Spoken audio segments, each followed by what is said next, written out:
উপন্যাস ডায়েরি চ্যানেলের পক্ষ থেকে আপনারা শুনছেন ভবঘুরে সমরাঙ্গন। লিখেছেন তাজরিন ফাতিহা, কণ্ঠে আমি তাসনুভা। পর্ব 10। ইহাব নাহওয়ানকে বুকে নিয়ে শুয়ে আছে। নাহওয়ান ইহাবের আদরে ভর্তা হয়ে গেছে। ইহাব হেন জায়গা বাদ রাখেনি চুমু দিতে। বাচ্চাটা অসহায় হয়ে প্রথমে চিল্লাচিল্লি করেও বিশেষ ফায়দা করতে পারেনি। চিল্লারে চুমু টোজ আরও বেড়ে যায়। অগত্যা নিরুপায় হয়ে চুমু খাচ্ছে। ইহাব চুমু খেতে খেতে ক্লান্ত হয়ে বাচ্চাটাকে নিয়ে শুয়ে পড়েছে। নাহওয়ানের নড়াচড়াই ইহাব বিরক্ত কণ্ঠে বলল, এত নড়ছো কেন রসগোল্লা? টিপ টিম্মু কেন? উহ ব্যথা। তোকে চটিকে খেয়ে ফেলেনি, শুক্রিয়া কর সালার পেটা।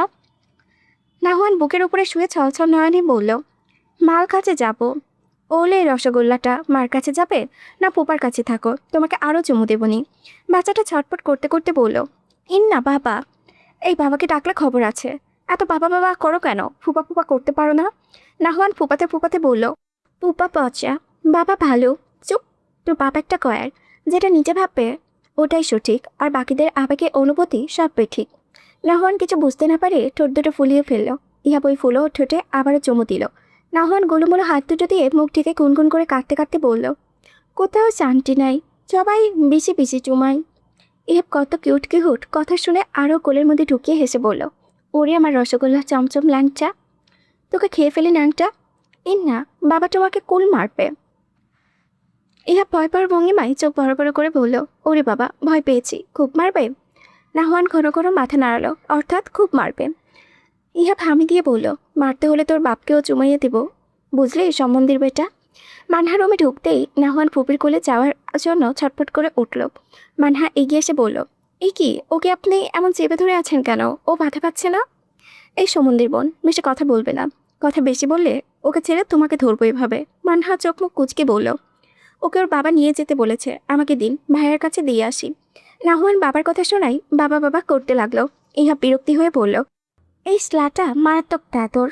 একটু ওর ছেলেকে কোলে নিয়েছি, এতে জ্বলে পড়ে যাচ্ছে। আপনি ওকে এতক্ষণ রেখেছেন কি মনে করে? ও বাচ্চা মানুষ বাবা, বাচ্চারা কিচ্ছু বোঝে না। ইহাব শোয়া থেকে উঠে কষে বলল, বোঝে না দেখেই তো বোঝাচ্ছি, ট্রেনিং দিচ্ছি যেন পাপ পাপ না করে পুপা পুপা করে। আপনার মতো তার ছেলে দুটো দেখিনি। কোনো বাচ্চাকে দেখেছেন ব্যাপ পাপ না করে পুপা পুপা করতে?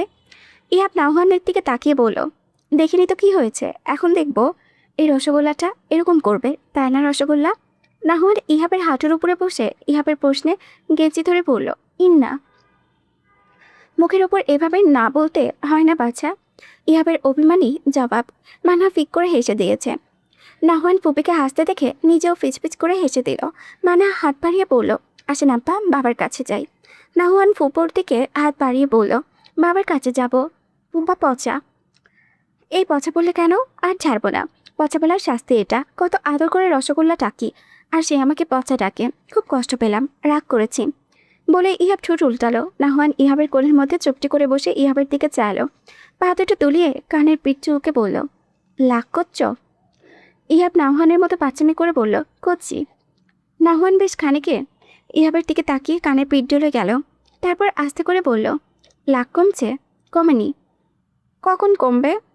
ইহাব মুখ ঘুরিয়ে বলল, সেটাতে তোমার কি দরকার? আমার আগে কার কি এসে চাই? নাহওয়ান একটু ভেবে বলল, তোমার লাগ কমলে যেতে পারবো, তাই জিজ্ঞেস করছি। মানহাম বিছানার পাশে বসে দুই হাতের তালুতে মুখ ঠেকিয়ে তাদের খুনসুটি দেখছিল। নাহওয়ান উত্তরে হাসতে হাসতে গড়াগড়ি খেল। ইহাব চোখ কপালে তুলে বলল, শালার বাটা মারাত্মক শেয়ানা। তুমি আমার সঙ্গে কথা বলো না কেন রিন পাউডার? মানহার কোলে মাথা রেখে ইহাব বলল। মানহা মুখ কোমরা করে রাখলো, প্রত্যুত্তর করল না। একটু আগে ভাতিজাকে দিয়ে এসে বিছানায় বসেছে। ইহাব আবারও বলল, বাবা মায়ের কাছে নিলাম, তারপর মায়ের কাছে আনলাম, তাও মন ভালো হয়নি।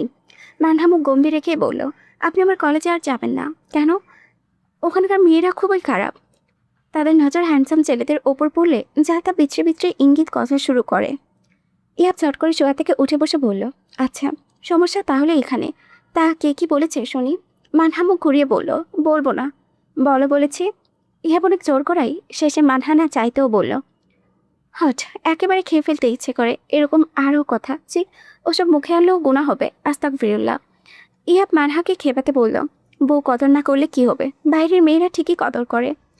মানহা রাগান্বিত হয়ে দাঁতে দাঁত চেপে বলল, আচ্ছা, যে আরেকটু কদর খেয়ে আসুন।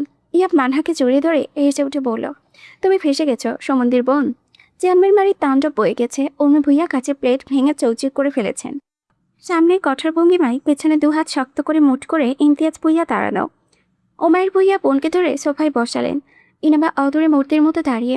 ওমায়ের ভুইয়া উঠে দাঁড়িয়ে বলল, ওর সাথে এমন না করলেও পারতেন। আপনার বোন কম জ্বালায়নি আমায়। এত বছর তার সব পাগলামি সহ্য করে গেলেও পরশুদিনের ঘটনাকে কোনোভাবেই পাগলামি আখ্যা দেওয়া যায় না। তার স্পর্ধা দেখে আমি অবাক হচ্ছি। সে নিজের পুত্রবধূকে শত্রু মনে করে, আমাকে শত্রু ভাবে। ইহাব তো জানে না, জানলে একটা কুরুক্ষেত্র হয়ে যেত। ভাগ্যেশ আমি দেখে দুধটা ফেলে দিয়েছিলাম। মানহাকে বিষ খাইয়ে মারতে চেয়েছিল। এই সাংঘাতিক নারী কি জঘন্য আপনি ভাবতে পারছেন? এই জঘন্য কাজটাকে আপনি সাপোর্ট দিচ্ছেন কিভাবে? ওমায়ের ভুইয়া গম্ভীর গলায় বলল, আমি সাপোর্ট দিচ্ছি না চেয়ারম্যান সাহেব। তার মানসিক অবস্থা এবং অনুকূলে নেই এখন। আপনাকে এখন বুঝতে হবে। ঠান্ডা মাথায় বুঝিয়ে বললেই কিন্তু হয়ে যায়। এসব ঠান্ডা মাথায় বোঝানোর জিনিস? এতদিন তো ভালোই ছিল। গলায় গলায় কি মিল মহব্বত। আমি কিছু বললে আমার উপরে ঝাঁপিয়ে পড়তো। তাহলে কি এমন হয়ে গেল যে এখন এই মহব্বত গলার কাটাই রূপ নিয়েছে? উমায়ের ভুইয়া একটু রহস্য হয়ে বললেন, তাকে কয়েকদিনের জন্য রিল্যাক্স ফিল করান। জিনিসটা মারাত্মক প্রভাব ফেলার আগে ডাক্তারের শরণাপন্ন হন। উর্মি ভুইয়া তেলেবেগুনে জ্বলে উঠে পড়লেন, ডাক্তারের শরণাপন্ন হব মানে? আমি কি পাগল? ওই মেয়ে যত নষ্টের গোড়া। এই লোকটার কথাই ভুলেও তাল দিও না। তার অতীত ভুলে গিয়েছ তোমরা? আমাকে জঘন্য বলে অথচ নিচে কি ছিল ভুলে গেছো? তুমি এসবে তাল দিচ্ছ কেন ভাইজান? ইমতিয়াজ ভুইয়া কপাল গুটিয়ে বললেন, দেখেছেন কিভাবে রিয়াক্ট করে? কতবার ডাক্তারের কাছে নিয়ে যেতে চেয়েছি, জিজ্ঞেস করুন। ডাক্তারের কথা শুনলেই খিটখিট করে, আমাকে কামড়াই পর্যন্ত। এমনিতেই তার মেডিকেল হিস্ট্রি খারাপ। ওমায়ের ভুইয়ার বোনের দিকে চেয়ে একটু এগিয়ে এসে অনেকক্ষণ বোঝালেন। অমি ভুইয়া চোখ বুজে ভাইয়ের কাঁধে মাথায় এলিয়ে পড়ে রইল। ইনেবা কারোর সাথে আগামাথা না বুঝে বোকার মতো চেয়ে আছে। কি ছিল সবার অতীত? মায়ের মেডিকেল হিস্ট্রির কথাই বা বলা হলো কেন? মায়ের এই ভয়ঙ্কর রূপ এই প্রথম দেখেছে তারা। এতটা বছর তাকে আগাগোড়া ব্যক্তিত্ব সম্পন্ন নারী ব্যতীত আর কিছুই ভাবেনি সে। তার ব্যক্তিত্ব এতটাই প্রকট এবং প্রখর ছিল যে তিনি চাইলে গোটা একটা উপন্যাস রচয়িত হতে পারত। তবে সেই ব্যক্তিত্ববান রমণীর এই কী দশা? স্বামী পুত্রবধূ কেন তার কাছে বিষ তুল্য। মারওয়ান না চাইতেও ইহাব মানহার সাথে খেতে বসেছে। নিশাত অবশ্যই জোর করেছে। মেহমান মানুষের সাথে ঘরে অন্তত একজন মানুষ বসতে হয়, না হলে মেহমানদের প্রতি আদবের খেলাপ হয়। মারওয়ান রাগারাগি কোলে উপরে বসতে বাধ্য হয়েছে। মারওয়ানের কোলে বসা নাহওয়ান, বাটির বিপরীতে বসা ইয়াবার, তার পাশে মানহা। নিশাত এখানে নেই, সে রুমে খাবার নিয়ে গেছে। বাড়িতে সব পদ একে একে সাজিয়ে দিয়ে রুমে চলে গেছে। মানহা প্রথমে বড় ভাইয়ের প্লেটে পোলাও বেড়ে দিল, তারপর ইহাবের প্লেটে দিলে শেষে নিজের প্লেটে নিল। সবার প্লেটে একে একে রোস্ট দিয়ে দিল। পাশের বাটিতে আলু দিয়ে গরুর গোস্ত রান্না, সেটা মারওয়ানের পদে দিতে গেলেই মারওয়ান নিষেধ করে বলল, আমার আরেকটা রোস্ট দে, নাহওয়ান খাবে। মানহা আরেক পিস তুলে দিল। ও রোস্ট দেখে নাহওয়ান হাততালি দিল। মারওয়ান রোস্ট ছিঁড়ে ছেলের মুখে দিল। বাচ্চাটা মুখে নিয়ে মাথা নাড়িয়ে নাড়িয়ে খাচ্ছে। মানহা ইহাবকে গরুগোস্ত দিতে চাইলে ইহাব পরে নেবে জানালো। মানহা বাটি রেখে বিসমিল্লা বলে খেতে শুরু করলো। ইহাব মুখে এক লোকমা তুলে বলল, আহা কি অতুলনীয় রান্না। এই রান্না খেয়ে কেউ কি করে কখনো রসকসীন থাকতে পারে? কথাটা বলে সে মারওয়ানকে খোঁচা দিল, সেটা স্পষ্ট বোঝা গেল। মারওয়ান দ্বিতীয় লোকমা মুখে পড়তে গিয়ে ইহাবের এই ওটপট কথা শুনে লোকমা পাতে রেখে দিল। মুখ কুঞ্চিত করে বলল, তোর তো বহুত রস, গ্লাসে ভরে দে, খাই। মানহা একটু দীর্ঘশ্বাস পেল। আবার শুরু হবে চক্রা। ইহাব মুখ নামিয়ে আরেক লোকমা মুখে নিয়ে বলল, ওসব রস দেখা যায় না পাগলা। পাগলে কি বোঝে এসবের মূল্য? ছাগলের 3 নম্বর বাচ্চা সবসময় একটু বেশি লাফায়। অনেক জ্ঞানীভাবে নিজেকে, আদতে ছাগল তো ছাগলই। মারওয়ানের কথায় ইহাব বিশেষ পাত্তা দিল না। ইহাব গরুর গোস্ত খেতে মুখে নিয়ে বলল, আহা অমৃত, এই খাবার খেয়ে খাবে সব মানুষ হয়ে যাবে। মারওয়ান খেতে খেতে বলল, ছাগলের কথাও ছাগল ছাগল। এতবার নিজেকে ছাগল প্রমাণ করার প্রয়োজন নেই, সবাই জানে তুই ছাগল। ইহাব গুনগুন করে বলল, পাগলে কিনা বলে ছাগলে কিনা খায়। গাধাকে যত পেটাও গাধা কি ঘোড়া হয়? মারওয়ান পাটি চাপড়াতে মেরে বলল, মাইন্ড ব্লোয়িং। এরকম কবিতার মাধ্যমে নিজেকে বর্ণনা করতে কজন পারে বল? পাগল ছাগল গাধা দারুণ কম্বিনেশন, চরিত্রের সাথে একেবারে খোপা খপ। নাহওয়ানও বাবার দেখা দেখি পাটিতে চাপড় মেরে বলল, কপ কপ। ইহাব মুখ লোটকে কিছু বলতে নিলে মানহা বলল, আপনি ভাইয়াকে খোঁচাতে চান কেন? কেমন লাগে খোঁচা খেতে? অপূর্ব। শুনুন, আলমারিতে 2000 টাকা রেখেছিলাম, এখন খুঁজে পাচ্ছি না। কি নিল বলুন তো? নিশাত নিশ্চিন্ত কণ্ঠে বলল। মারওয়ান শুয়ে থেকে জবাব দিল, কেউ নাইনি, তুমি নিয়েছ।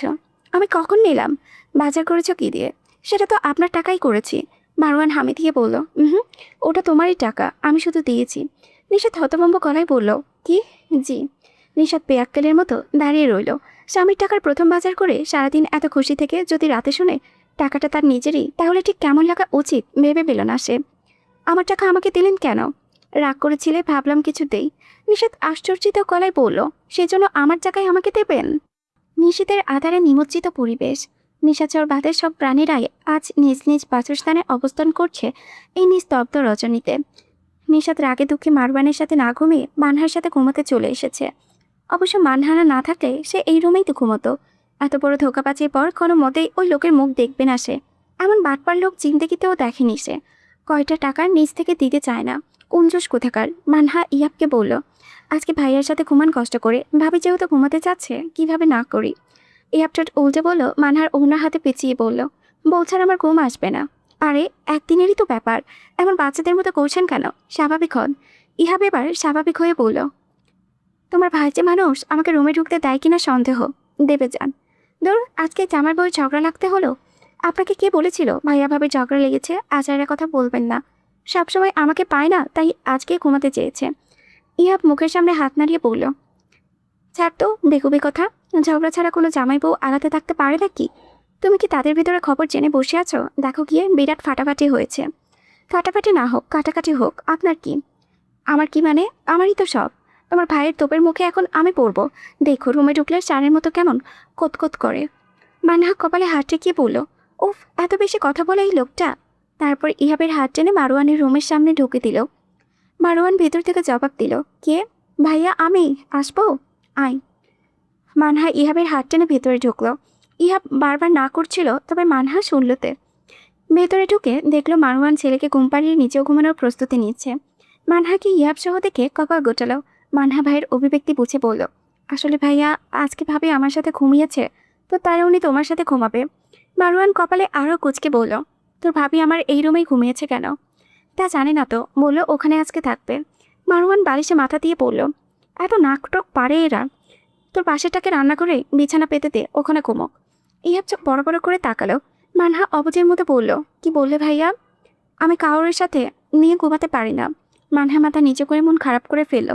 বোনের মন খারাপ বুঝতে পেরে মারওয়ান বলল, আচ্ছা এক বিছানায় ঘুমোতে পারলে ঘুমা, শর্ত হলো আমার গায়ে হাত পা লাগানো যাবে না।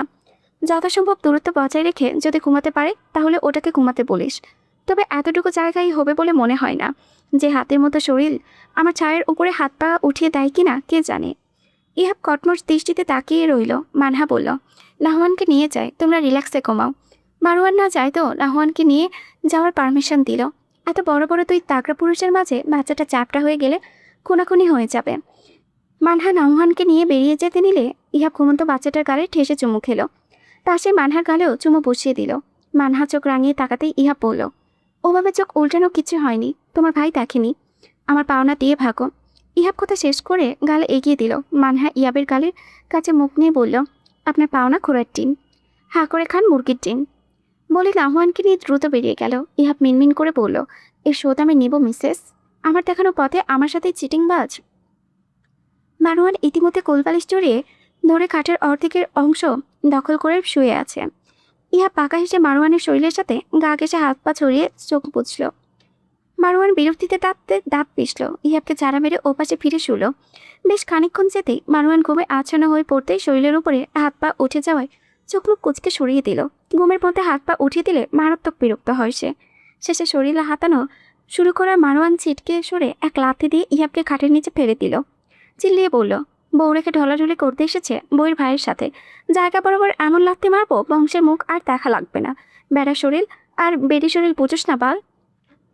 ইহাব কোমরে হাত ধরে থতমত মুখ করে নিচে বসে আছে। মারওয়ানকে জ্বলতে ইচ্ছে করছে মনে তো এমন করেছিল। মারওয়ান লাথি মেরে বসবে পৌঁছেনি। সে নিচে বসে মুখ চেপে হাসছে। যাক, রাগাতে পেরেছে। কোনো মানুষকে রাগাতে এত মজা ইহাব আগে জানলে মারওয়ানকে পকেটের মধ্যে নিয়ে ঘুরত। যখনই মন খারাপ হতো পকেট থেকে বের করে টোকা দিত, রাগাতো, আর সে খুশি হতো। ইহাব আবারও উঠে বিছানায় আসতে নিলে মারওয়ান সতর্ক জারি করে দিল, দূরত্ব বজায় রেখে না ঘুমালে এবার লাত্তি দিয়ে বাসা থেকে বের করব। এসব ঢলাঢুলে ঘেঁষাঘেঁষি অন্য জায়গায় করবি। আমার সাথে ফার্দার এসব নষ্টমী করতে আসলে ব্যাপারটা মোটেও ভালো হবে না, বলে রাখলাম। ইহাব ঠোঁট টিপে বিছানায় পিঠ ছোয়ালো। কিছুক্ষণের মধ্যে মারওয়ান ঘুমের দেশে পাড়ি দিলেন। ইহাব আস্তে আস্তে মারওয়ানের গায়ে হাত পা উঠিয়ে গালে আলাদা করে গাল ঠেকিয়ে কানের নিচে ফিসফিস করে বলল, আই লাভ ইউ নাম্বার 1। মারওয়ানের কানের কাছে সুরসুরি অনুভব করায় ঘুমের মধ্যে বিরক্তিসূচক শব্দ করে নাক গাল টোলে অস্পষ্ট স্বরে পড়ল, বাল। ইহাব খুবই ধীরে স্থিরভাবে হাত পা মারওয়ানের শরীরের ওপর থেকে সরিয়ে নিল। পাছে তার ঘুম ভেঙে যায় না। তারপর মারওয়ান কুচকে রাখা মুখের দিকে তাকিয়ে উপর হয়ে শুয়ে পড়ল। রাগ করিস কিউ? I love you. কথা শেষ হতে না হতেই তার গাল বরাবর জোরসে থাপ্পড় পড়ল। কানে তন্দা লাগালো জোরালো। মারওয়ান চোখ খুলে রাগান্বিত দৃষ্টিতে ইহাবের দিকে চাইল। উঠে বসে ইহাবের বালিশ নিচে ফিক্কা মেরে বলল, নিচে ঘুমা, তোর চরিত্র নিয়ে সংশয় আছে। এমন গা ঘেঁষে ঘেঁষে তোর নষ্টামিও করে না। তোরে আমার বোন সহ্য করে কেমনে? ইহাব আস্তে ধীরে উঠে বসে মারওয়ানের দিকে চাইল। মারওয়ান নিচে ঘুমোতে তাড়া দিল। ইহাব ধীরে ধীরে মারওয়ানকে ক্রস করে নিচে নামতে নামতে হঠাৎ মারওয়ানের দিকে এগিয়ে আসতে নিলে মারওয়ান তার মুখের সামনে পা উঁচিয়ে ধরল। ইহাব মনে মনে হেসে কুচি কুচি। মারওয়ানকে নাস্তানাবুদ করতে পেরে দারুণ আনন্দ লাগছে। ইহাব নিচে শুতেই মারওয়ান তাকে পিঠ করে বালিশে মাথা রাখলো। অমনি ইহাব উঠে মারওয়ানের গালে ঠেসে চুমু বসিয়ে দিল। মারওয়ান চিল্লিয়ে উঠে বলল, বুইয়ার বাচ্চা, বের হ রুম থেকে, এক্ষুনি বেরো। ইহাব নিচে শুয়ে হাসতে হাসতে কড়াকড়ি খাচ্ছে। মারওয়ান দাঁত কিরমির করতে করতে বালিশ দিয়ে মুখ ঢেকে বলল, বালটা এসে ঘুমের 12টা বাজাচ্ছে। ইহাব মাথার নিচে 2 হাত ভাঁজ করে গুনগুন করে কেউ উঠল। আমার একখান বন্ধু ছিল, জানলো না তো কেউ। এইখানে এক বন্ধু ছিল, জানলো না তো কেউ। বন্ধু রাগ করছে, গোসা করছে, মনে মনে ঠিক করছে আমায় মনে রেখেছে। মনের কিঞ্চিত পরিমাণ জায়গাতেও তুই নেই। রাগ গোচ্ছা আপনদের সাথে করে, but you are nothing to me. Whatever you live or die, it doesn't matter to me. মারওয়ানের কথা শেষ হতেই পুরো রুম জুড়ে পিনপত নিরাপত্তা নেমে আসলো। পরদিন সকাল হতেই ইহাব মানহা চলে গেল। মানহা অবশ্য একদিন থাকতে চেয়েছিল, তবে ইহাবের কাজের অজুহাতে বিচারে যেতে বাধ্য হয়েছে। ইরা আজকে শাড়ি পরে জিনানের সামনে গুড়গুড় করছে। জিনানের এদিকে একদমই মনোযোগ নেই। সে একদিনে ল্যাপটপের দিকে চেয়ে। ইরা জিনানের পাত্তা না পেয়ে চুরির আওয়াজ করতে লাগলো জোরে জোরে। কানের কাছে চুরি ঝনঝনে রিনরিনে আওয়াজে ব্যাঘাত ঘটল জিনানের। বিরক্তিসূচক শব্দ করে শুধালো, তোমার সমস্যা কি ইরা? ইরা ঠোঁট উল্টে বলল, সেজেছি, তুমি দেখছো না কেন? জিনান ল্যাপটপে শাটডাউন করে বলল, আশ্চর্য, তোমার মনে হয় আমি রংঢঙের মুঠে আছি। অলওয়েজ তুমি কাজের সময় ডিস্টার্ব করো কেন?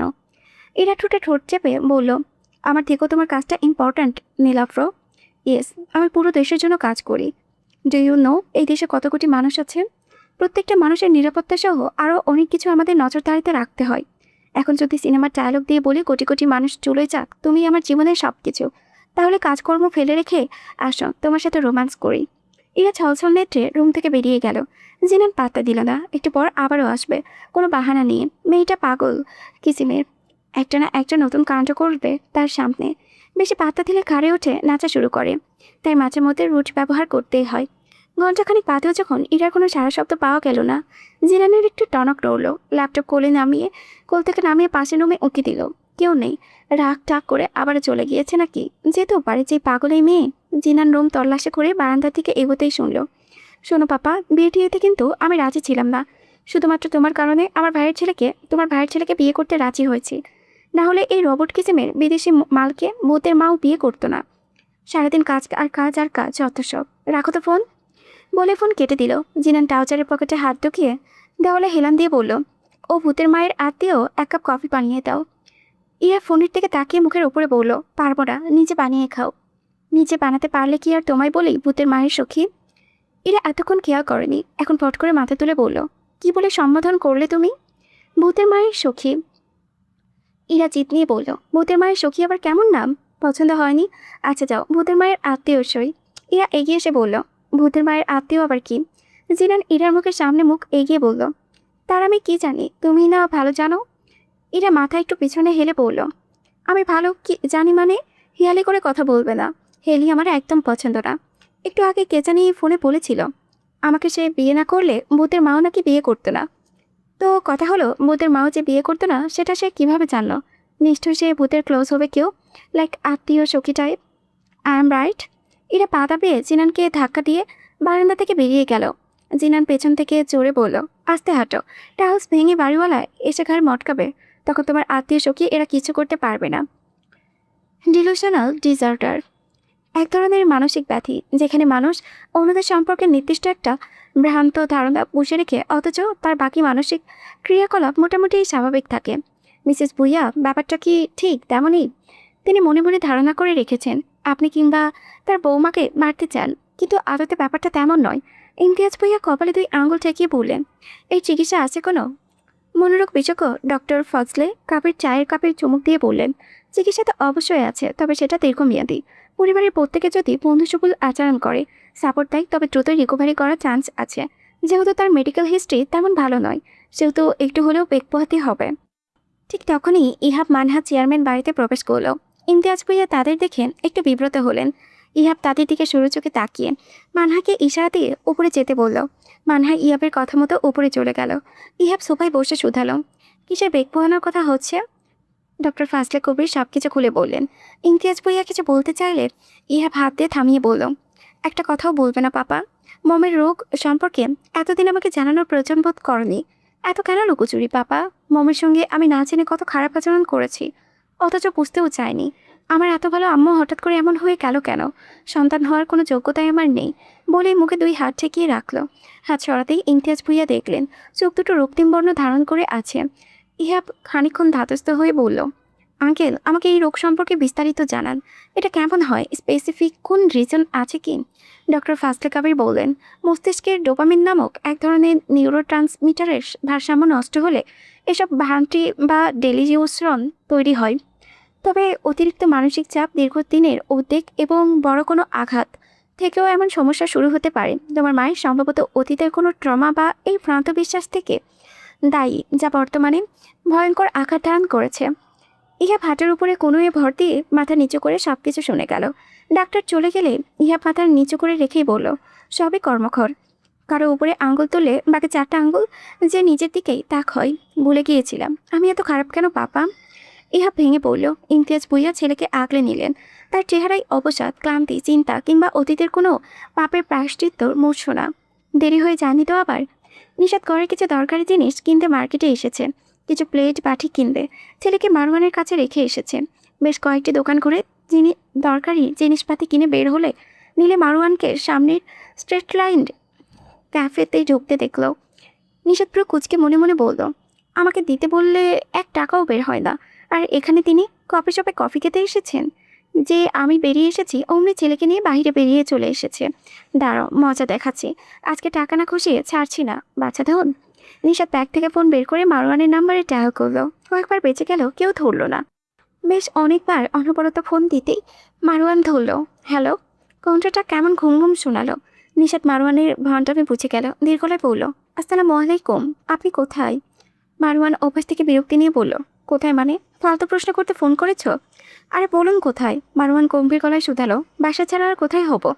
নিশাত মারওয়ানের অভিনয় বুঝতে পারে ঠোঁট টিপে বলল, আচ্ছা ঠিক আছে, রাখি, বলে ফোন কেটে দিল। মারওয়ান বিরক্তি নিয়ে ফোন সরিয়ে রাখলো। নিশাত ক্যাফেটে ঢুকে দেখলো মারওয়ান কোনার দিকের একটা টেবিলে সেদিনের মতো পোশাক আর কালো চশমা পরে বসে আছে। মাস্ক নামিয়ে কফি খাচ্ছে, বিধায় চেহারাটা স্পষ্ট দেখা যাচ্ছে। নিশাত ছেলেটাকে আশেপাশে দেখতে পেল না, চিন্তিত হলো। বাচ্চাটাকে রেখে এসেছে নাকি? সে দ্রুত সেই টেবিলের সামনে গিয়ে বলল, এটা আপনার বাসা তাই না? ছেলে কই? মারওয়ান চোখ তুলে চাইলো, তার প্রত্যুত্তর করলো না। নিশাতকে আগাগোড়া পর্যবেক্ষণ করলো। কেমন গলায় যেন ডাকলো, ফৌজিয়া নিশাত। নিশাতের শীতটা পেয়ে শীতল স্রোত বয়ে গেল। গলাটা কেমন অদ্ভুত শোনালো। নিশাত বসে বলল, এভাবে কথা বলে লাভ নেই। আমি ভয় পাবো ভেবেছেন? সেদিনও এভাবে কথা বলে অজ্ঞান করে ফেলেছিলেন। তবে আজকে আর সেই ভুল করছি না মিস্টার। আপনার অফিস টাইম চলছে নাকি? নাহুয়ান কই? আজকেও ঘুম পাড়িয়ে রেখে এসেছেন? মারওয়ান বাঁকা হেসে তাকালো। নিশাত কিছুক্ষণ একা একা বকবক করে হালকা নিকাপ উঠিয়ে কফি খেলো। মারওয়ানকে দ্রুত ওঠার তাগতা দিল। মারওয়ান কফি শেষ করে বিল দিল। নিশাতের 2 হাত ভর্তি জিনিস এখন মারওয়ানের হাতে। ছেলের চিন্তায় নিশাতের আশেপাশে ধ্যান কম। দ্রুত বাসায় যাওয়ার তাগতা তার মধ্যে। নিশাত আর মারওয়ান রিকশার সামনে আসতেই মারওয়ানের কল আসায় সে নিশাতকে রিকশায় তুলে দিল। নিশাত হাত নাড়িয়ে বিদায় জানালো। বাসায় ফিরে নিশাত খেয়াল করলো দরজায় তালা দেওয়া নেই। তার মানে ভেতরে কেউ আছে। মারওয়ান এত তাড়াতাড়ি এসে পড়েছে নাকি? কাউকে ছেলের কাছে রেখে গিয়েছে। সে চিন্তিত হয়ে নক করতেই গেট খুলে গেল। নিশাত কর্তব্য প্রিমুট হয়ে সামনেই তাকিয়ে রইল। এই মুহূর্তে নিশাত পৃথিবীর অষ্টম আশ্চর্য দেখার ভঙ্গি করে সামনে তাকিয়ে আছে। সামনে মারওয়ান গুম গুম ফোলা চেহারায় দরজা ধরে দাঁড়িয়ে। নিশাতের বিষয়টা এখনো মাথায় ঢুকছে না। যে লোকের সঙ্গে একটু আগে কথা হলো, কফি খাওয়া হলো, হেঁটে আসা হলো, সেই লোক এত দ্রুত বাসায় পৌঁছায় কি করে? নাকি কোনোভাবে ঢপ দিচ্ছে তাকে? কেন যেন মনে হচ্ছে সামনে দাঁড়ানো লোকটাকে চিনতে এখনো অনেক বাকি তার। মারওয়ানের কপালে বিরক্তিতে গোটানো। নিশাত হতভম্বতা কাটিয়ে বলল, আপনি এখানে এত দ্রুত? মারওয়ান রাগে গলায় বলল, আশ্চর্য, লুঙ্গি ছেড়ে কথা বলো। দরজা খোলার সাথে সাথে এমন উজবুকের মতো লুঙ্গি চেপে ধরেছ কেন? এক ফ্ল্যাটে মানুষের সামনে বেইজ্জত করবে? নিশাত বিব্রত হয়ে লুঙ্গি ছেড়ে দিল। আসলে এতটাই অবাক হয়েছে যে সামনে কি ধরেছে সেটা খেয়াল করেনি।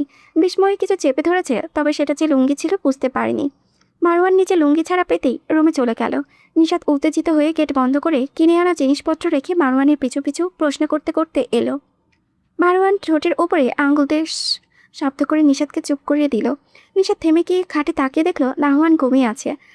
সে ব্যাগে মারওয়ানের হাতে দিয়ে পা টিপে টিপে বিছানার কাছে গিয়ে নুয়ে ঘুমন্ত ছেলে ফুলো ফুলো গালে চুমু খেলো। বাচ্চাটার টেনশনে তার মাথার যন্ত্রণা শুরু হয়ে গিয়েছিল। এখন চোখের সামনে দেখে মারাত্মক শান্তি পাচ্ছে। ধীর স্বরে বলল, আমার মানিক, আমার আব্বাটা। নাহওয়ান নড়ে চড়ে উঠল। ইতিমধ্যে মারওয়ান নিশাতের ব্যাগ ঢিল দিয়ে টেবিলের ওপরে ফেলেছে। মহিলার মাথায় বিরাট গন্ডগোল দেখা দিয়েছে। না হয় তার কাছে ব্যাগটাই কেন, বুঝে আল্লাহ জানে। সে নিশাতকে উঠিয়ে চোখ রাঙিয়ে আস্তে করে বলল, মাথার তার কি ছিঁড়ে গিয়েছে? আমার ছাওয়ের ঘুম ভাঙলে তোমার খবর করবো লিলিপুট। নিশাত জিভে কামড় দিয়ে মারওয়ানের হাত শক্ত করে ধরে পাশের রুমে নিয়ে এলো। উত্তেজিত গলায় বলল, আপনি একটু আগে বাইরে গিয়েছিলেন তাই না?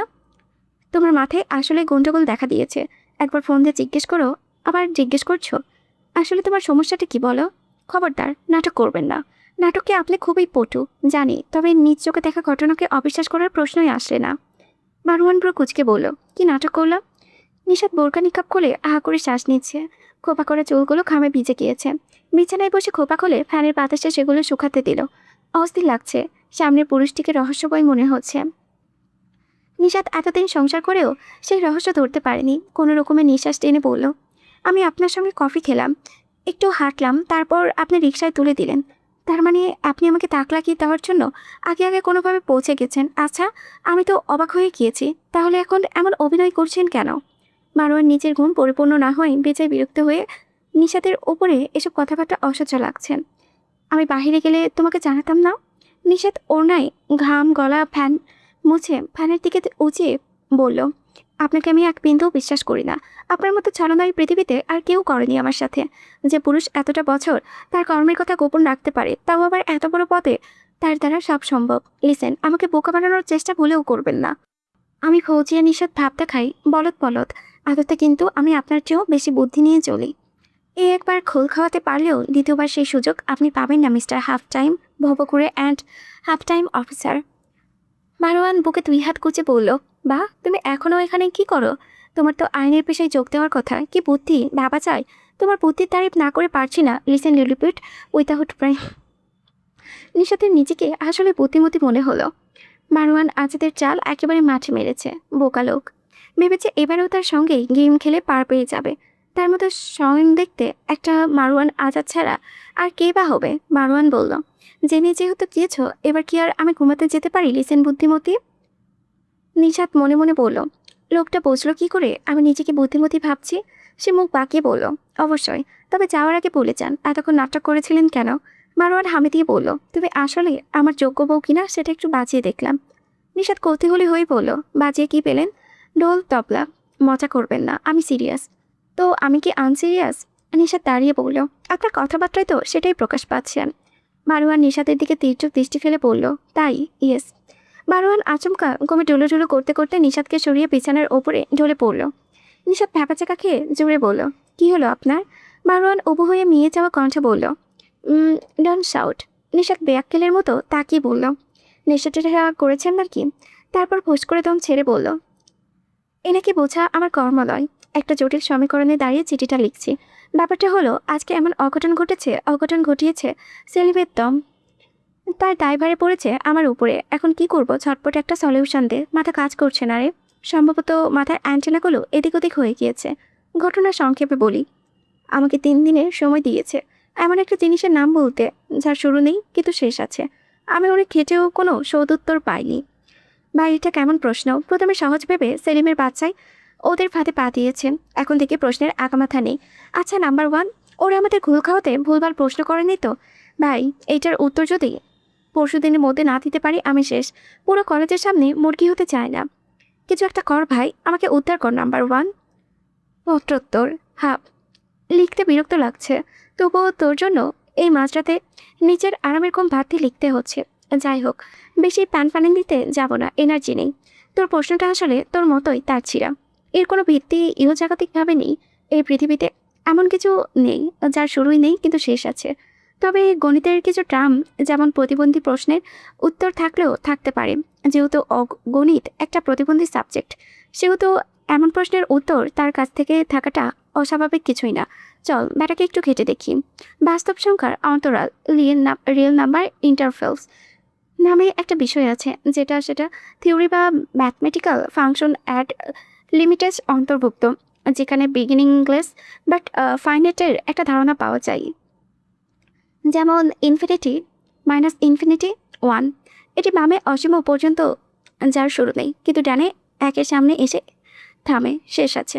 আবার অসংখ্যক শাখায় পরিপূর্ণ সেটও বিগিনিংলেস বাট ফাইনাইট এর বিষয়টা লক্ষ্য করা যায়। যেমন ডট ডট ডট ডট -3 -2 -1 0, এখানে কোনো প্রথম সংখ্যার নেই, শুরু নেই, কিন্তু 0 হলে শেষে সর্বোচ্চ উপাদান।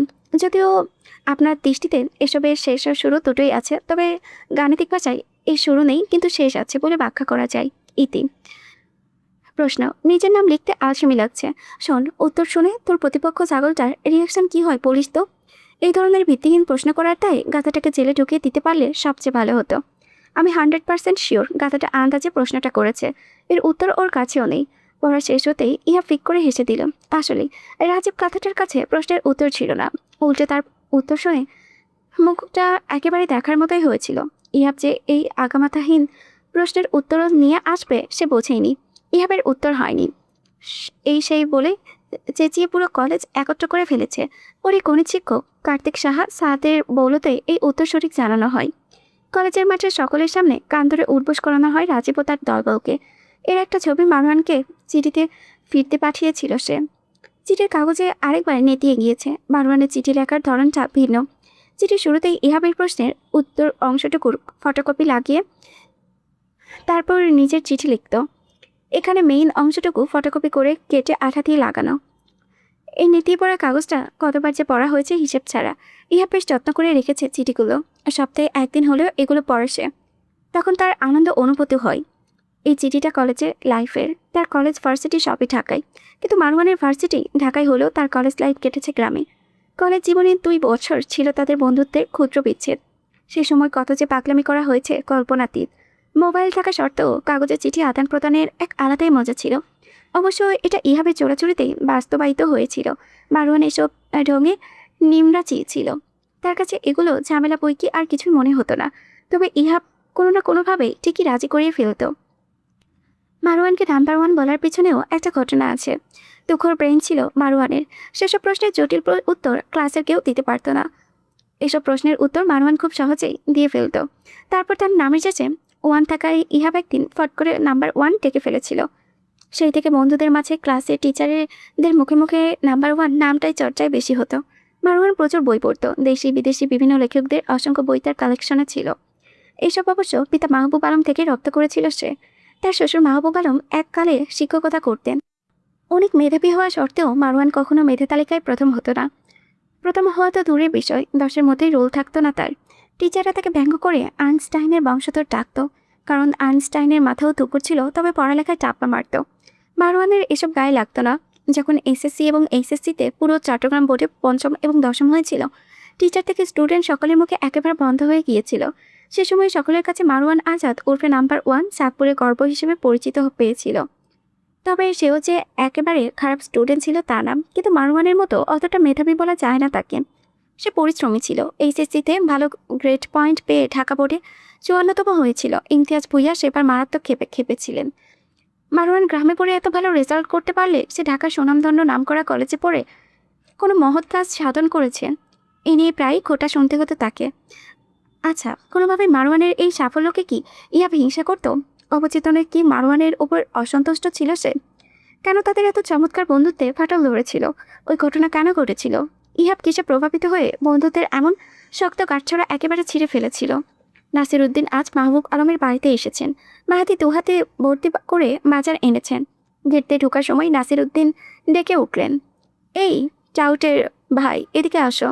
মাহাতি থতমত খেয়ে বলল, জি, আমাকে বলছেন? নাসির উদ্দিন নিজে এগিয়ে এসে বললেন, এই অট্টগ্রামে তোমার ভাইয়ের মতো টাউট আর একটাও আছে? মাহাতি প্রত্যুত্তর না করে ভ্যাপাচাকা খেয়ে দাঁড়িয়ে রইল। আসলে কি উত্তর দেওয়া যায় তা মিলাতে পারছে না। নাসির উদ্দিন মুখ শক্ত করে বললেন, কথা বলো না কেন? মানে, হ্যাঁ মানে না। নাসির উদ্দিন টুথপিক দিয়ে দাঁত খোঁচাতে খোঁচাতে বললেন, তাহলে বলো টাউটের ভাইকে? মাহাতি মাথা নামিয়ে বলল, জি আমি। তোমার পরিবারের সবাই ভালো আছে টাউটটা ছাড়া? কথা ঠিক না ভেজাল আছে? না ভেজাল নেই। ভেজাল নেই নাই সেটা আমি জানি। কথা হলো গিয়ে তোমার আপা তোমার মতো ভালো ছেলেরে বিয়ে না দিয়ে ওই টাউটটাকে বিয়ে দিল কেন?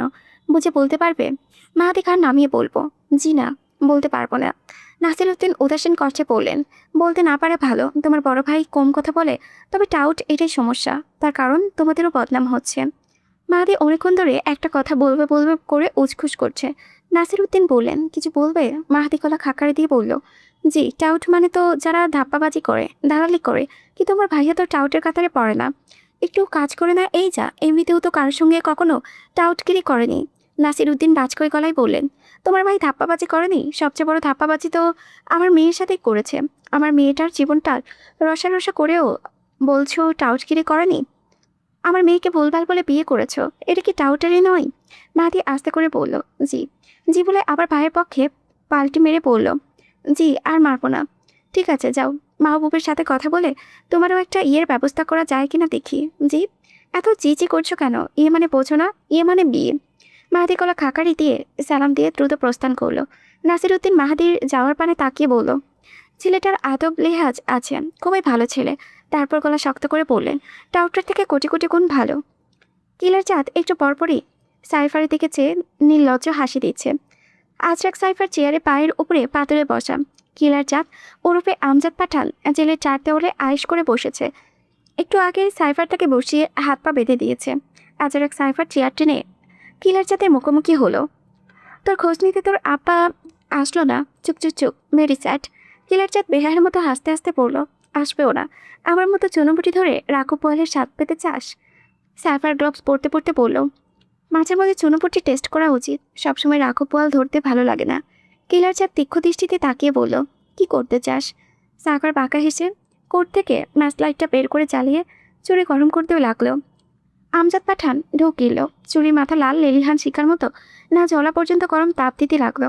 শেখ দিয়ে শেষে কিলার চাঁদের দিকে চাইল, তার হাত পা উভয়ই বাঁধা।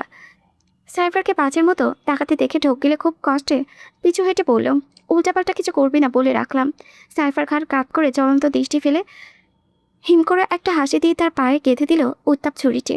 অমনি আকাশ পাতাল কাঁপিয়ে এক ভয়ঙ্কর চিৎকারে কেঁপে ওঠে জেলখানা। আশ্চর্য, চিল্লাচ্ছিস কেন? সাইফারের বজ্রকণ্ঠে কিলার চাঁদ বাস্তবে এলো। সামনে তাকিয়ে দেখলো সাইফার সেই ভয়ানক দৃষ্টি ফেলে তার পানে চেয়ে আছে, হাতে একটা জ্বলন্ত ছুরি। সে নিজে পায়ের দিকে তাকিয়ে দেখলো পা ঠিকই আছে, অর্থাৎ এতক্ষণ সে কল্পনা করেছিল এসব। সাইফারকে ছুরি গরম করতে দেখে সে বলল, এটা দিয়ে কী করবি? সাইফার কথা বলল না। ছুরি গরম শেষে প্লাস্টিকের বোতল কাটলো, সেগুলো কেটে নিজের কোটে থেকে গ্লু বের করে কিলার চাঁদের বসার পেছনে দেওয়ালে লাগিয়ে দিল। চোখা অংশটি পিঠ বরাবর দিল। এখন আর দেওয়ালে হেলান দিতে পারবে না হারামিটা, আর আরাম করে দেওয়ালে হেলান দেওয়া এবার বের হয়ে যাবে। এভাবেই সাইফারের পৈশাচিক আনন্দ হলো। কিলার জাত বুঝতে না পেরে বলল, কি করতে চাচ্ছিস তুই? ও মা! হেলান দিতে গিয়ে বোতলে ধারালো চোখা অংশ লেগে গেঞ্জি ফিরে পিঠ কেটে গিয়েছে তার। পিঠের তীব্র জ্বলানো হচ্ছে। সাইফার ধাক্কা মারা ভঙ্গি করে বলল, একটু পর পুলিশ এসে যেসব প্রশ্ন করবে তার উত্তর যেন ঠিক করে দ্রুত দিস, তার জন্য আমার তরফ থেকে ছোট্ট একটা উপহার। বলে সাইফার চলে যেতে নিলে আমজাদ চিল্লিয়ে বলল, তুই এমন করতে পারিস না, তুই পুলিশ নস যে আমাকে শাস্তি দিবি। জেলে এমন করার কোনো নিয়ম নেই, এর শাস্তি শীঘ্রই পাবি বলে রাখলাম। বিপদ আসবে দেখিস, কঠিন বিপদ। সাইফারের পেছনে না তাকে বেরিয়ে গেল। সে পুলিশের সাথে কথা বলেই এই ব্যবস্থা নিয়েছে। জিজ্ঞাসাবাদ শেষ হলেই এগুলো খুলে ফেলা হবে। ততক্ষণ পর্যন্ত হাত পা বাঁধা অবস্থায় একটু প্লাস্টিকের থেরাপি খ্যাক। মারওয়ান কপালে হাত দিয়ে শুয়ে আছে। নিশাত এই রাতের বেলা ঘর ঝাড়ু দিচ্ছে। নাহওয়ান পুরো ঘর ময়লা করে ফেলেছে। বাসায় বাচ্চা কাচ্চা থাকলে ঘর সবসময় নোংরা হয়। নাহওয়ান বাবার কোলে ঘুমিয়ে পড়েছে। ঘর ঝাড়ু দিতে দিতেই নিশাত একটি ঘড়ি পেল, যেটা নিচে পড়ে কাঁচ ফেটে গিয়েছে। উঠিয়ে দেখলো ছেলেদের ক্ষতি। মারওয়ানের দিকে এগিয়ে এসে বলল, এটা না আপনাকে মানহা দিয়েছে? কাজ ভাঙলেন কি করে? মারওয়ান কপাল থেকে হাত সরিয়ে চোখ মেলে কিছুক্ষণ ঘড়িটার দিকে চেয়ে বলল, ফেলে দাও, এসব কাজে নাহওয়ানের হাত পা কাটতে পারে। নিশাত অবাক হয়ে বলল, কি সুন্দর ঘড়িটা। বেশ দামি মনে হচ্ছে, ফেলে দেবো কেন? আপনার বোন কত শখ করে দিয়েছে, ও শুনলে ভীষণ কষ্ট পাবে। একদিনও পরে নিয়ে এটে। মারওয়ান বিরক্তিকর গলায়, এটা মানহা দেয়নি, অত আদিক্ষেতে দেখানোর কিছু নেই। মানহা দেয়নি তো কে দিয়েছে? আমার সামনেই তো ও দিল, ও জামাই ওকে দিয়ে দিয়েছে। এত দামি ঘড়ি মানহা পাবে কই? নিশাত এবার বুঝলো কেন এত অনীহাই ঘড়ির প্রতি। পুরো কাজ ভেঙে গুঁড়ো গুঁড়ো হয়ে গেছে। এভাবে ভাঙলো কিভাবে? মনে হচ্ছে ঘড়িটা কেউ আছাড় মেরেছে। এটাকে বাসায় রাখা যাবে না। নাহওয়ান সব জিনিসে হাত দেয়। ভীষণ খারাপ লাগছে তার। রেখে দিলে পরে মারওয়ান চিল্লাচিল্লি করবে। কি করবে বুঝতে পারে না সে। মারওয়ান নিশাতকে এমন দোটানা করতে দেখে বিছানা থেকে উঠে এসে ঘড়িটা নিয়ে দরজার পাশে জড়িতে ফেলে দিল। অমনি দরজায় করাঘাত পড়ল। মারওয়ান বিরক্তি নিয়ে দরজা খুলতেই ইহাবকে দেখতে পেল। এত রাতে ইহাবকে দেখে বেশ বিরক্তি হলো। চোখ মুখ কুঁচকে বলল, কি চাই? ইহাব মারওয়ানকে সরিয়ে ভেতরে ঢুকে হাঁপাতে হাঁপাতে বলল, একটু বসতে দে না সালাপ্রো। দরজা খুলে মুখের উপরে কি চাই বলা শুরু করেছেন কেন? মারওয়ান কপাল গুটিয়ে দরজা আটকে বলল, এত রাতে এখানে কি কাজ তোর? সময়ে অসময়ে ড্যাং ড্যাং করতে করতে আসিস কেন? তোর মন চাইলো আর চলে আসলি? ম্যানার্স নেই কোনো? বাড়িতে মহিলা মানুষ আছে জানিস না? ইহাব একটু ধাক্কার মতো খেলো। মারওয়ানের সব কথা আজমুখে হজম করলেও আজকের কথাটা কেমন বুকে গিয়ে লাগলো। বেশ বিব্রত হলো। মিষ্টির প্যাকেট আর ঝুড়িটা মারওয়ানের দিকে ধরে বলল, নাহওয়ানের জন্য মিষ্টি আর বিড়ালের বাচ্চা এনেছিলাম। মানহা ওকে দিতে বলল। মারওয়ান চিল্লিয়ে বলল, বিড়ালের বাচ্চা দিতে এত রাতে তোকে আসতে হবে কেন? Are you crazy? ইহাব মুখে জোরপূর্বক হাসি ফুটিয়ে বলল, তুই রেগে যাচ্ছিস কেন? আমি তো থাকতে আসিনি, শুধু এগুলো দিতে এসেছি। Just shut up. তোর কাছে কেউ বিড়ালের বাচ্চা চায়নি। ফার্দার যদি রাতের বেলা এসব নিয়ে আসিস, আমার থেকে খারাপ কেউ হবে না। বলে মিষ্টির প্যাকেট ধাক্কা দিয়ে ফেলে দিল। জুড়িটা অন্য হাতে ছিল, বিধায় সে অক্ষত আছেন। নিশাত পর্দার ফাঁকে মারওয়ানের এমন পাষাণ কার্যক্রম দেখে বেশ কষ্ট পেল। এসব শুনলে মানহা কি মনে করবে? বড় ভাইয়ের থেকে ওর জামাইয়ের এমন অপমান মেয়েটা কিভাবে মেনে নেবে?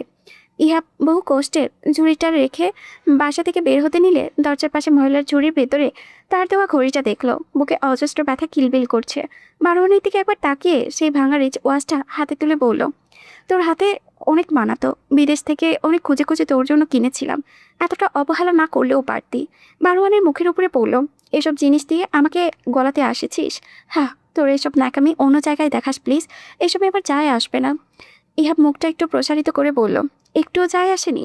মারওয়ান হেসে বলল, যেখানে তোর থাকা না থাকায় কিছু যায় আসে না, সেখানে সামান্য ঘড়িতে আমার কি যায় আসবে? ইহাব খুবই কাতর গলায় বলল, একবার হাফ বলে ডাকবি? আমাবস্যায় চাঁদ খুঁজতে থাক। ইহাব একটু মুচকি হেসে বলল, খুঁজলে পেতেও পারি। ভালো থাকিস। ওটা তুই না বললেও থাকবো। ইহাব কিছু না বলে চলে গেল। মারওয়ান দরজা আটকে দিল। যত্তসব। নিশাত বেরিয়ে এসে বলল, আপনি এমন বিহেভ করলেন কেন? আমার ইচ্ছে। আপনার ইচ্ছে হলেই তো হবে না। সে এখন আপনার বোন জামাই। তো এখন কি কোলে উঠিয়ে নাচতাম? আশ্চর্য, কোলে উঠিয়ে নাচবেন কেন? তাকে আপ্যায়ন করবেন, থাকতে বলবেন। তা না করে এ কি ব্যবহার? মিষ্টি প্যাকেটটা অমন ফেলে দিলেন কেন? এতে আপনার বোনের অপমান হলো না? আপনার বোন যখন জিজ্ঞেস করবে, ভাইয়া আপনাকে কি খাওয়াচ্ছে, তখন? মারওয়ান গম্ভীর গলায় বলল, তোমাকে এত ভাবতে কে বলেছে? যা খেয়েছে সেটাই বলবে। কি খেয়েছে? অপমান। নিশাদ চোখ মুখ লাল করে বলল, আপনি আসলে একটা পাষাণ। হৃদয় বলতে আপনার কিচ্ছু নেই। আগাগোড়া একটা পাথর মানুষ। সকাল সকাল নাওয়ান রান্নাঘরে ফ্লোরে হাত পা ছড়িয়ে বিড়াল বাচ্চা নিয়ে খেলছে। ঘুম থেকে উঠে বিড়ালের বাচ্চা দেখে বেশ অবাক হয়ে গিয়েছিল সে। ইয়াব তার জন্য বিড়ালের বাচ্চা এনেছে শুনে সে বেশ খুশি হয়েছে। নাওয়ান বিড়াল ছানাটাকে টিপ দিয়ে ধরে বলল, মা বিল্লু চুমু পুপা এনেছে। নিশাত রাত্রে রাত্রে মাথা নাড়ল। ইহাব নাহওয়ানকে চুমুর থেরাপি দেওয়ার পর থেকে বাচ্চাটা তার নাম চুমু পুপা রেখেছে। নরম নরম। নিশাত মুচকি হেসে বলল, জি আপা নরম। আপনি এভাবে টিপ দিয়ে ধরেছেন কেন? ব্যথা পাবে তো? নাহওয়ান গোল গোল চোখে তাকিয়ে বলল, ব্যথা পাবে? তোমাকে জোরে ধরলে যেমন ব্যথা পাও সেও পাই। তুমি আমার ছানা আর সে বিড়াল ছানা, দুটোই নরম তুলতুলে আদুরে ছানা। নাহওয়ান ফোকলা হেসে একবার নিচের দিকে আরেকবার বিড়ালের দিকে আঙুল তাক করে বলল, মায়ের ছানা, বিল্লু ছানা। মারওয়ান লুঙ্গি ধরে রান্না করে এসে বলল, হ্যাঁ তুই তোর মায়ের ছানা আর আমি তো দুধ ভাত। নাহওয়ান মাথা নাড়িয়ে বলল, দুটো বাট, মোজা মোজা।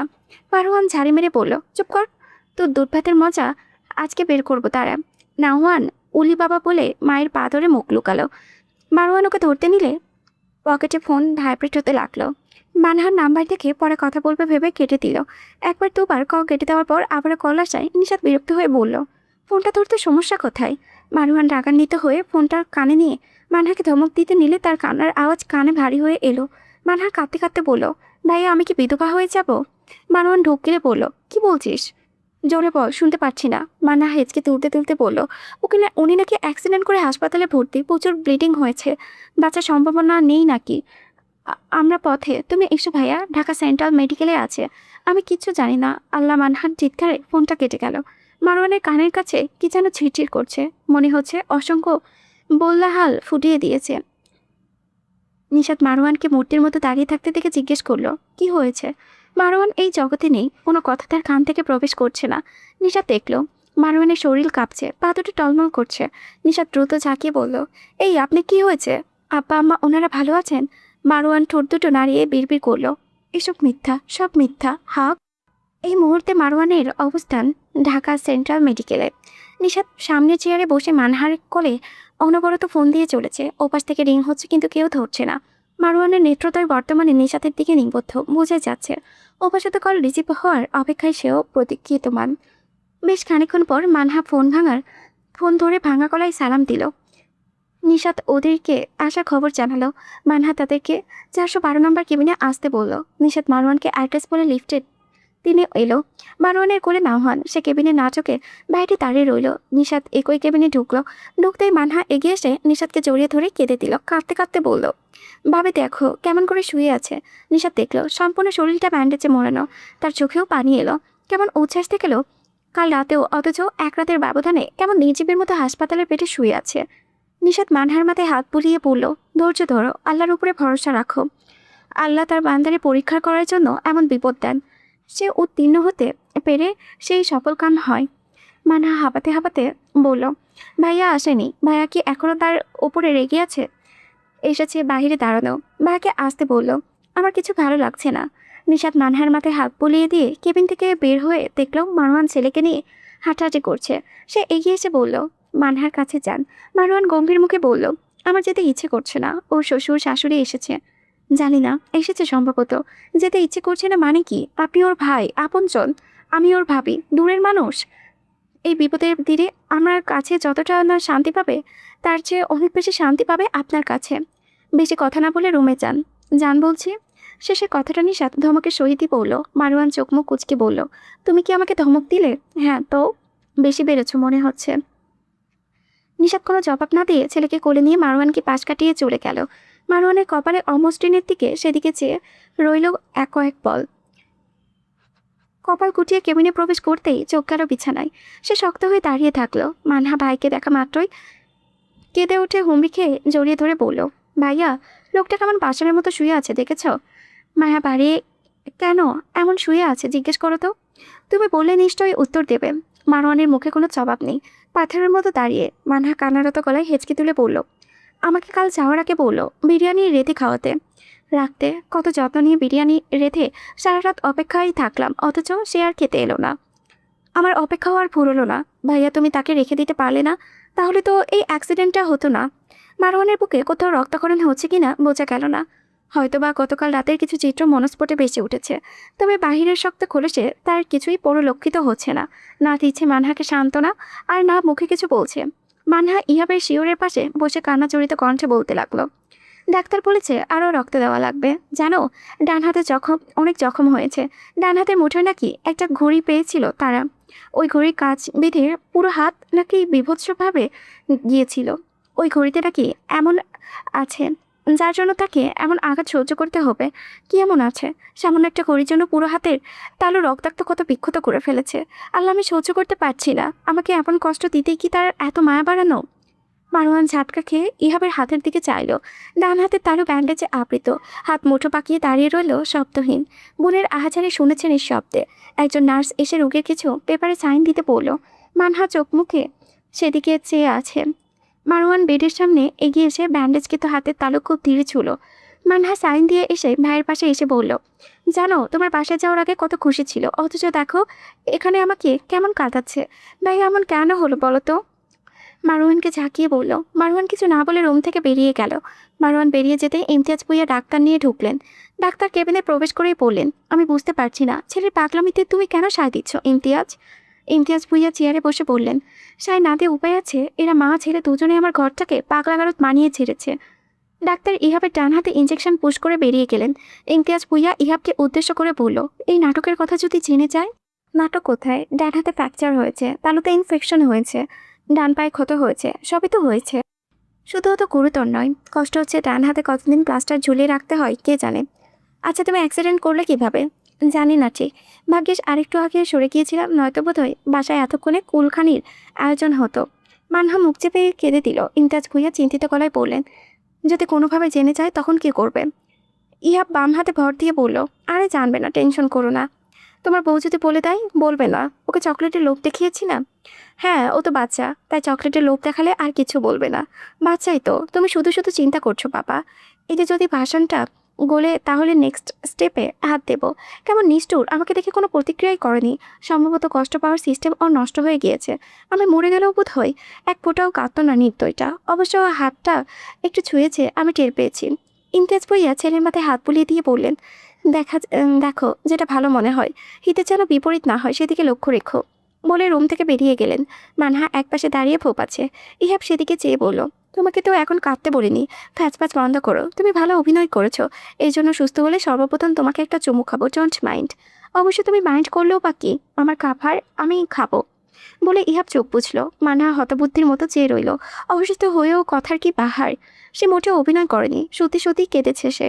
গুরুতর আঘাত না পেলেও একেবারে কম আঘাতও পায়নি। হাত পা ভেঙেছে, ডান হাত ভেঙেছে, হাতের তালু ও পায়ে জখম হয়েছে। কম কিসে এটা? অথচ এমন ভাব করছে যেন কিছুই হয়নি। নিশাত হাসপাতালের ক্যান্টিন থেকে ছেলের জন্য জুস আর কেক কিনলো, আর বাকি সবার জন্য পাউরুটি আর কলা নিল। তাড়াহুড়োতে কেউ নিশ্চয়ই খেয়ে বেরোয়নি, তারাও খেয়ে আসেনি। খবরটা শুনেই তাড়াতাড়ি করে চলে এসেছে। বাচ্চাটাকে এতক্ষণে খালি পেটে রেখেছে পিতাই দ্রুত কিছু কিনে দিল। নাহুয়ানের পাইপে মুখ দিয়ে টেনে টেনে জুস খাচ্ছে। নিশাত জিজ্ঞেস করলো, আর কিছু খাবে? নাহুয়ান মাথা নাড়িয়ে বলল, খাবো। নিশাত বলল, কি খাবেন? নাহুয়ান ফোকলা দাঁতে হেসে বলল, ডুডু। নিশাত মেকি রাগ দেখিয়ে বলল, আমার ছানাটা ভারী দুষ্টু হয়েছে, শরমের কথা আর বলবে না, সবাই তোমাকে পচা বলবে। নাহুয়ান মায়ের ঘাড়ে মুখ লুকিয়ে রাখলো। কিছুক্ষণ পর মাথা তুলে বলল, বাবা কই? নিশাত আশেপাশে দেখতে দেখতে বলল, তোমার বাবাকেই খুঁজতে যাচ্ছি। এখানে গুঁতোতে এসেছি। না, ঘুরতে আসিনি, তোমার পুপাকে দেখতে এসেছি। চুমু পুপার কি হয়েছে? অসুখ হয়েছে, তোমার মতো দুঃখ পেয়েছে। নিশাত নাহুয়ানের পায়ে যেখানে ব্যথা পেয়েছিল সেখানে হাত বুলিয়ে বলল। নাহুয়ান নিচের পায়ে হাত দিয়ে বলল, দুঃখ দুঃখ। হ্যাঁ দুঃখ। নাহুয়ান গাল ফুলিয়ে বলল, খুবও ব্যথা। নিশাত ছেলের গালে চুমু দিয়ে বলল, ভালো, ব্যথা ব্যথা ভালো হয়ে যাবে। নাহুয়ান কান তুলে বলল, চুমু পুপা চুমু দেয়নি। নিশাত ছেলেকে চেপে ধরে বলল, পুপার অসুখ বললাম না, ব্যথা পেয়েছে তো। নাহুয়ান অবুজ গলায় বলল, বেশি বেশি ব্যথা? নিশাত ছেলের গালে কাল ঠেকিয়ে বলল, ব্যথা ভালো হয় যাবে ইনশাল্লাহ। মারওয়ান ওয়েটিং রুমে বসে আছে, তার চারিপাশে চোরকের মতো ঘুরছে। ঘুম ঠিক মতো হয়নি ব্যথায় মাথা ব্যথা করছে। পাশে হুইল চেয়ারে বসা একজন লোক, হাতে রয়েছে একটা খোলা বই। তার পাশে একজন নারী বসা, শাড়ি পরিহিত। মারওয়ান চেয়ারে ঘাড় ফেলে চোখ বন্ধ করলো। মিনিটখানেক বাদেই কিছুটা ফিসফিস আওয়াজ তার শ্রবণেন্দ্রিয় প্রবেশ করলো। তুমি অনেক সুন্দর, আমার তোমাকে ভালো লেগেছে। ওপাশ থেকে উত্তর এলো, কি যে বলেন, আমার শরম করে। আমি লাইলি, তুমি মজনু। তুক্কু, আমি মজনু, তুমি লাইলি। লাইলি মজনু প্রেমের শরম পাইতো না। লাইলির যেমন জামাই ছিল, আমারও বউ আছে, সেটা কোনো বিষয় না। তোমারে অনেক কিছু দেব, সুখ দিয়ে মুড়িয়ে রাখবো তোমায় ময়না পাখি। মারওয়ানের মুখে বিদকুটে হয়ে এলো। এতক্ষণ তো ভেবেছিল জামাই বউ, এখন দেখি অন্য ঘটনা। এসব নষ্টামি করার আর জায়গা পায়নি, তার পাশে বসতে হলো এদের। বিড়বিড় করে বলল, যেমন লুচ্চা তেমন লুচ্চি। মেয়েগুলো কিসের জন্য এই একটা ফাতরাতের ফাঁদে পা দেয় কে জানে। যত সব নষ্টের কারবার। হাসপাতালেও নোংরামি শুরু করেছে, এক ঠ্যাং নড়াতে পারে না, আবার আসছে মজনু হতে। অসহ্য। মারওয়ান চোখ বন্ধ করে ঘুমানোর চেষ্টা করতে লাগলো। লোকটার ফিসফিস আওয়াজে ঘুম তার চাঙ্গে উঠে গেল। কানে হাত দিয়েও শোনা যাচ্ছে। অন্য কোনো জায়গায় ফাঁকা চেয়ার পেলে সেখানেই চলে যেত, তবে এই ভিড়ের মধ্যে আর ফাঁকা চেয়ার পায়নি।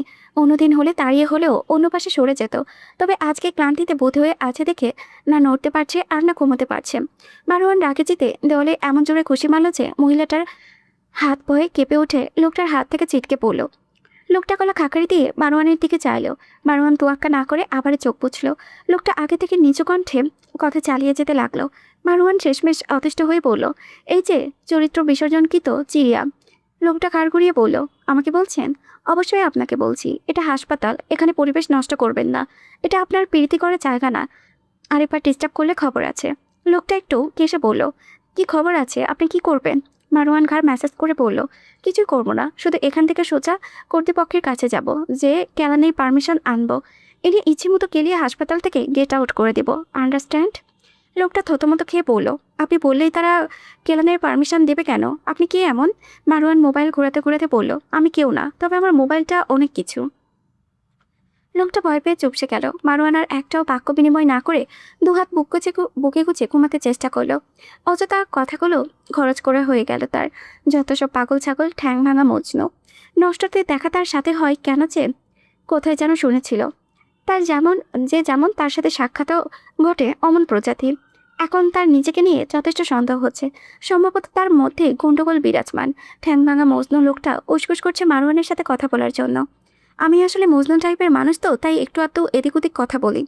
মারওয়ান চোখ খুলে গম্ভীর গলায় বলল, একটা উপদেশ দিয়ে শুনুন, সব জায়গায় মজনুগিরি ফলাতে যাবেন না। বে জায়গায় মজনু হতে যাবেন, গণতলা খেয়ে একদম ওপরে, আর বউ থাকতে এদিক ওদিকে কথা বলে মজনু বানানো, এদেরকে চরিত্রহীন বলে, পরকীয়াকারী। মারওয়ানের কথা শুনে লোকটা বারবার গলা পরিষ্কার করতে লাগলো। খানিকক্ষণ পর বলল, ভাই আসুন, পরিচিত হই। কোনো দরকার নেই, হাতে যে বইটা আছে ওটা পড়ে অন্তত চরিত্র ঠিক করুন, কাজে দেবে। মারওয়ান খুব ভালোভাবে বুঝতে পেরেছে লোকটা ভাও পাতাতে চাইছে। মানুষের ইন্টেনশন খুব দ্রুতই বুঝে যায় সে। কোনোভাবে তার মোবাইল থেকে রেকর্ডটা ডিলিট করা যায় কিনা এই জন্যই তাকে পটাতে এসেছে। মারওয়ান মনে মনে হাসলো। এসব ফাটরামি মোবাইলে রেকর্ড করার টাইম আছে নাকি তার? লোকটাকে চুপ করতে এসব বলেছে। এতে যদি ক্যারেক্টার ঢিলা হয়, একটু প্রশান্তি। অবশ্য তার শার্টের অস্তিনে একটা রেকর্ডার আছে, সেটাই এমনিতেও সব কিছু রেকর্ড হচ্ছে। ওটা সবসময় তার কাছে থাকে। লোকটা নির্লজ্জের মতো দাঁত কপিটি বের করে বলল, বইটা ভালো। কই কো হগো ভালো আছেন? মারওয়ান চোখমুখ বিকৃত হয়ে গেল। কই কো হগো আবার কে? জীবনে বহু বই পড়ছে, এমন নাম তো বাপের জন্মেও শোনেনি। উফ, মাথা ধরেছে এই লোকটা ননস্টপ বকর বকর শুনে। মারওয়ান চোখ খুলে লোকটার কোলের দিকে দৃষ্টি পেল। বইটি এখন বন্ধ। বই ও লেখকের নাম স্পষ্ট দেখা যাচ্ছে। বইয়ের নাম the division of suspect x, অনুবাদক সালমান হক। মূল বইয়ের টাইগো হিকোসুগো, অথচ স্টুপিড লোকটা বলেছে হোগোসগো। বই আদৌ পড়ে ভালো বলেছে নাকি না পড়ে আল্লাহ জানে। এই বই পড়তে নিলে আবার প্রেম প্রীতি করার টাইম পায় কিভাবে? অবশ্য নাম উচ্চারণের যে বহর দেখলে মারওয়ানের ধারণা বইটা এই ক্যারেক্টারের ঢিলাই পড়েনি। নিজের অতিপ্রিয় লেখকের নামে এমন বিকৃতিও শোনে যে কারোর মেজাজ খারাপ হবে। ভাগ্যিস লেখক নিজে এই নাম শুনেনি, না হলে নির্ঘাত পটল দ্রুত। বইটা তার বহু আগে পড়া হয়েছে। ক্রাইম থ্রিলার এবং সাইকোলজিক্যাল মিস্ট্রি জানার উপন্যাস এটা। তার ভীষণ পছন্দের একটি বই।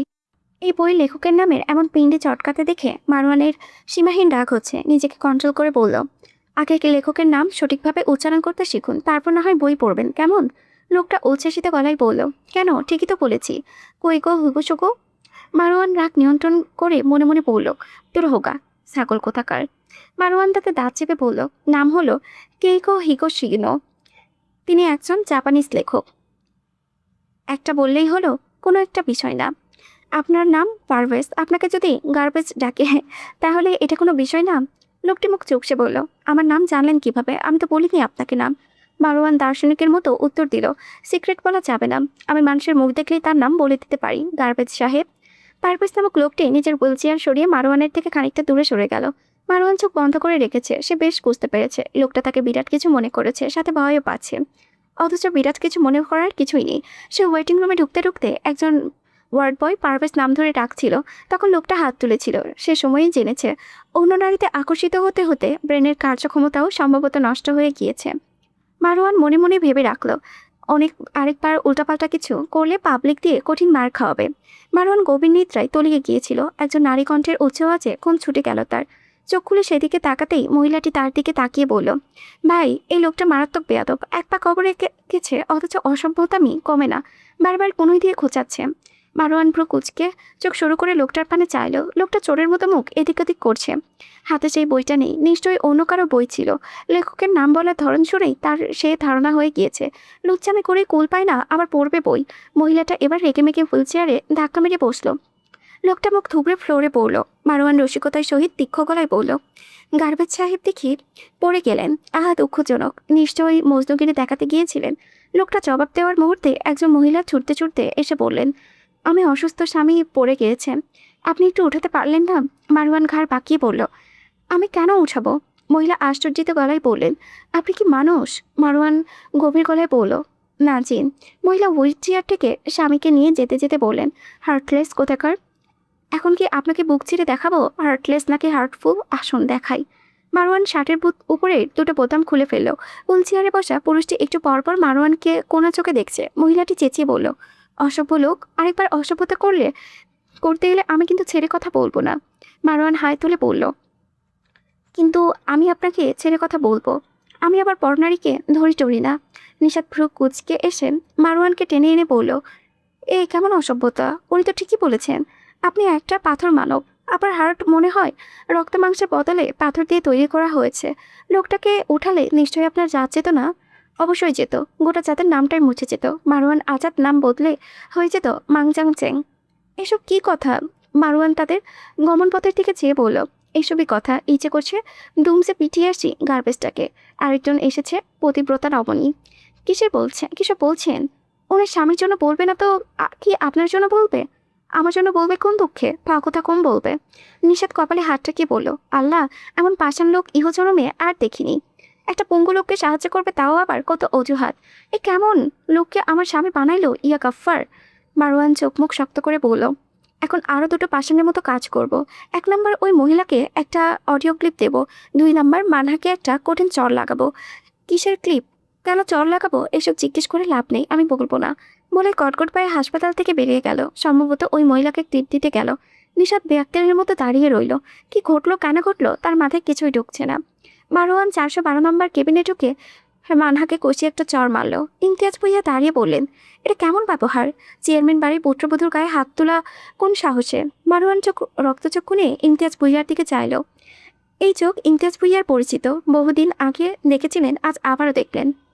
মানহা ফুপিয়ে উঠে গালে হাত ঠেকে বলল, ভাইয়া। মারওয়ান হাত উঁচিয়ে থামিয়ে দিল। খবরদার, ওই মুখে আর ভাইয়া ডাকবি না। ছলনা শিখেছিস? শেখারে কথা। যার জামাই ছলনায় নোবেল প্রাপ্ত, সে ছলনা শিখবে না তো আর কে শিখবে? জানিস এই পৃথিবীর সবচেয়ে ঘৃণা আমি কাকে করি? ছলনাকারীকে। ছি, আমার ভাবতেও অবাক লাগছে তুই আমার বোন। ঠিকই স্বামীর লেজ ধরলি। নিশাদ তাকে টেনে নিয়ে আসতে চাইলে এক চুলো নড়াতে পারল না। মারওয়ান নিজের জায়গা থেকে অটল থেকেই বলতে লাগলো, আজ থেকে তোর সাথে আমার আর কোনো সম্পর্ক নেই। মারওয়ান আজাদের কোনো বোন নেই। নেই। এই নে রক্তের ব্যাগ, তুই আর তোর স্বামী এটা ক্লাসে পড়ে পান করিস। মারওয়ান আজাদ রক্তের বিনিময়ে তোদের সাথে সম্পর্ক চুক্ত ঘটালো। নিশাদ মারওয়ানকে থামতে চাইলে মারওয়ান ডাকান্বিত গলায় বলল, আমাকে থামিয়ে লাভ নেই। এত বড় ছলনাকারী কোনো মাপ নেই। ওই বেইমানের জন্য নিজের শরীর থেকে রক্ত ডোনেট করে এনেছি। কাউন্টারে গিয়ে শুনি এই নামে রোগীকে কোনো রক্ত দেওয়া হয়নি। হাসপাতালে অ্যাডমিট আছে ঠিকই, তবে রক্ত দেওয়ার কোনো সিরিয়াস কিছুই হয়নি। আমার মাথা ঘুরে উঠেছিল শুনে, এই জন্য নিচে অনেকক্ষণ শুয়ে বসেছিলাম। এই রক্তের মূল হিসেব আজ থেকে সব সম্পর্ক ছিন্ন করলাম। বলে কেবিন থেকে বেরোতে নিলে ইহাব উঠে বসে পেছন থেকে বলল, দাঁড়া, আমার বাঁচা মরায় যদি তোর কিছুই যায় আসে না, তাহলে নিচে রক্ত দিলি কেন? মারওয়ান চোখ বন্ধ করে বলল, তোর বউ যাতে বিধবা না হয় সেজন্য। মানহা ডুকরে কেঁদে উঠল। বড় ভাইয়ের মুখে এমন প্রথম। মানহা ছাড়া বিভিন্ন সম্বোধন শুনল। ইহাব উত্তেজিত গলায় বলল, মিথ্যা কথা। ব্লাড ব্যাংকে রক্তের অভাব ছিল না। যতই অস্বীকার করিস না কেন, তুই আমাকে মনের কোথাও সযত্নে রেখেছিস। মারওয়ান তাচ্ছিল্য হেসে বলল, ভুল ধারণা। আজীবনে এটা মনে লালন করলেও সত্য কোনোদিন মিথ্যা হয়ে যাবে না। সেই সত্যটা কি? You are nothing to me. Marwan চলে যেতে নিলে ইহাব দৌড়ে এসে তাকে বাম হাত দিয়ে চাপড়ে ধরে বলল, প্লিজ আমাকে বোঝার চেষ্টা কর, আমি এসব তোর জন্য করেছি। মারওয়ান তাতে দাঁত পিষে বলল, আমাকে ছাড়, নয়তো রক্তের বন্যা বয়ে যাবে বলে দিলাম। বন্যা বয়ে যাক, তবুও আজ তোকে ছাড়বো না। আমার কথা না শুনলে তোকে ছাড়বো না। মারওয়ান ছাড়া মেরে ইহাবকে সরিয়ে চলে যেতে নিলে ব্যথায় চোখ মুখ কুচকে ফেলল ইহাব। ব্যথা গেলে মারওয়ানের পা চেপে ধরে বলল, আমার কথাটা একবার শোন। একবারও না, কয়েক বছর আগে এভাবে ছলনা করে আমাকে ঠকিয়েছিলি। তোর নাটকে আমি আর বলছি না, আজকেও ছলনা করেছিস। সেই তোকে আবার বিশ্বাস করলে নিজের রক্তের প্রতি বেইমানি করা হবে। মারওয়ান পা চালিয়ে চলে যেতে নিলে ইহা বহু কষ্টে তাকে এক হাত দিয়ে নিশাতের কোল থেকে নাহওয়ানকে টেনে নিয়ে বলল, তোর ছাওয়ের কসম, এই এক পাও এগোবি না। আমার কথা না শুনে আজ এক পাও বাড়াবি না তুই। মারওয়ান পাথরের মতো সেই জায়গাতেই স্থির হয়ে গেল। নাহওয়ান কেঁদে উঠে বাবা বাবা করতে লাগলো।